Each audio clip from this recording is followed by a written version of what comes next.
1월 성신에는 징조가 있겠고 땅에서는 민족들이 바다와 파도의 성난 소리로 인하여 혼란한 중에 공고하리라. 사람들이 세상에 임할 일을 생각하고 무서워함으로 기절하리니 이는 하늘의 권능들이 흔들리겠음이라. 그때 사람들이 인자가 구름을 타고 능력과 큰 영광으로 오는 것을 보리라. 이런 일이 되기를 시작하거든 일어나 머리를 들라. 너희 속량이 가까웠느니라 하시더라. 이에 비유로 이르시되 무화과 나무와 모든 나무를 보라. 싹이 나면 너희가 보고 여름이 가까운 줄을 자연히 아나니 이와 같이 너희가 이런 일이 일어나는 것을 보거든 하나님의 나라가 가까이 온 줄을 알라. 내가 진실로 너희에게 말하노니 이 세대가 지나가기 전에 모든 일이 다 이루어지리라. 천지는 없어지겠으나 내 말은 없어지지 아니하리라. 너희는 스스로 조심하라. 그렇지 않으면 방탕함과 술 취함과 생활의 염려로 마음이 둔하여지고 뜻밖의 그날이 덕과 같이 너희에게 임하리라. 이날은 온 지구상에 거하는 모든 사람에게 임하리라. 이러므로 너희는 장차 올 이 모든 일을 능히 피하고 인자 앞에 서도록 항상 기도하며 깨어 있으라 하시니라. 예수께서 낮에는 성전에서 가르치시고 밤에는 나가 감람원이라 하는 산에서 쉬시니 모든 백성이 그 말씀을 들으려고 이른 아침에 성전에 나아가더라. 아멘. 오늘 본문에서 예수님은 종말의 징조와 종말의 때에 성도가 어떻게 해야 하는지에 대해서 말씀하십니다. 이것은 종말의 때를 분별하고 그날을 준비하라는 뜻입니다. 먼저 종말에 일어날 일, 즉 종말의 징조에 대해서 말씀하시는데요. 종말에는 하늘에 있는 해와 달과 별에 징조가 있을 것이다 라고 말씀하십니다. 이것은 우주에 대격변이 일어난다는 것을 의미합니다. 또 땅에 있는 사람들은 이 징조를 보며 큰 혼란에 빠질 것이고 그로 인해서 마음이 공고해진다라고 경고하고 계십니다. 사람들은 하늘에서 일어나는 변화를 보고 무서워하고 그 무서움 때문에 기절하는 사람들도 나타날 것입니다. 그리고 이런 일이 일어난 후에 하늘에서 인자가 구름을 타고 오시는 것을 보게 될 것이다라고 말씀하십니다. 예수님은 이런 일이 일어나는 것을 보면 머리를 들라고 말씀하시며 너희 속량이 가까이 왔다는 것을 알라고 말씀하십니다. 하늘에서 시작되는 종말의 징조는 믿지 않는 사람들에게는 무서운 일이고 두려운 일이지만 믿는 사람들에게는 하나님의 구원이 마침내 이루어지는 완성되는 날이라는 것을 알고 기뻐하라는 뜻입니다. 예수님은 이 일이 반드시 일어날 것이다라고 말씀하십니다. 그렇기 때문에 이날에 일어날 징조를 깨닫고 준비해야 합니다. 여러분, 무엇을 준비하라고 말씀합니까? 첫째는 스스로 조심할 것에 대해서 말씀하십니다.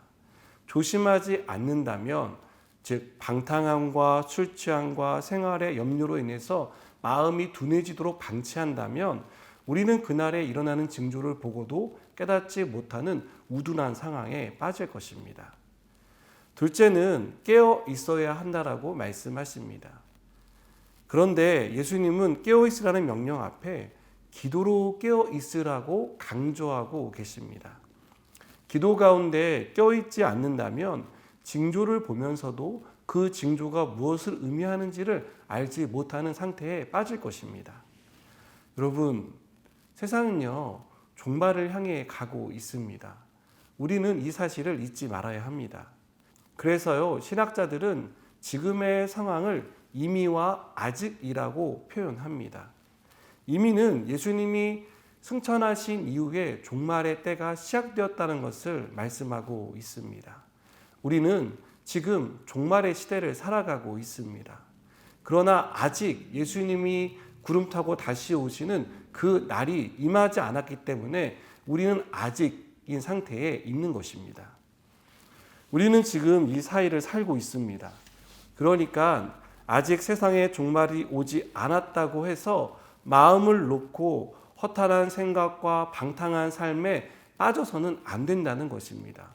왜냐하면 이 종말은 이미 시작된 것이기 때문입니다.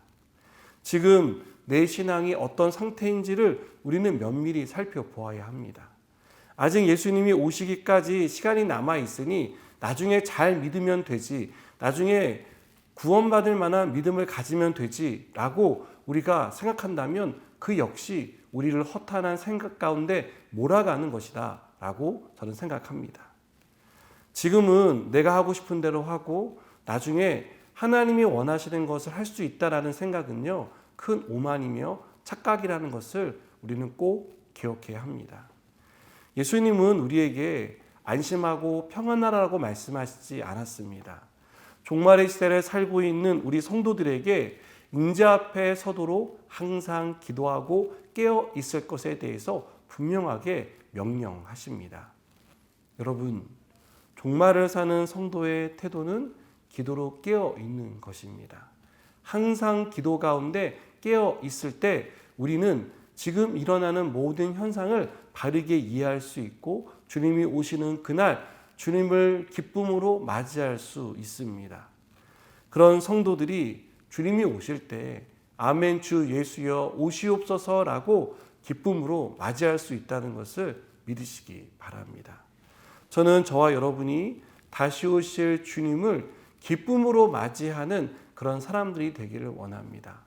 지금부터 우리의 믿음을 잘 살피고 항상 기도로 깨어서 주님이 오시는 그날 주님을 대면하여 볼 수 있는 그 영광스러운 그 자리에 있기를 다시 한번 주님의 이름으로 축복합니다. 기도하시겠습니다. 하나님, 종말의 시대를 살아가고 있는 우리의 삶이 어떠한지를 살펴봅니다. 하나님, 허탄하거나 방탕한 삶을 살고 있지는 않은지를 돌아봅니다. 나중에 잘 믿으면 되지라는 생각으로 우리가 잘못 생각하고 있는 것은 아닌지를 돌아봅니다. 주님, 깨어있게 하여 주시옵소서. 기도로 깨어있게 하셔서 시대를 분별하게 하시고 주님이 다시 오시는 그날 기쁨으로 맞이하는 영광되고 복된 자리에 서게 하여 주시옵소서. 예수님의 이름으로 기도드립니다. 아멘.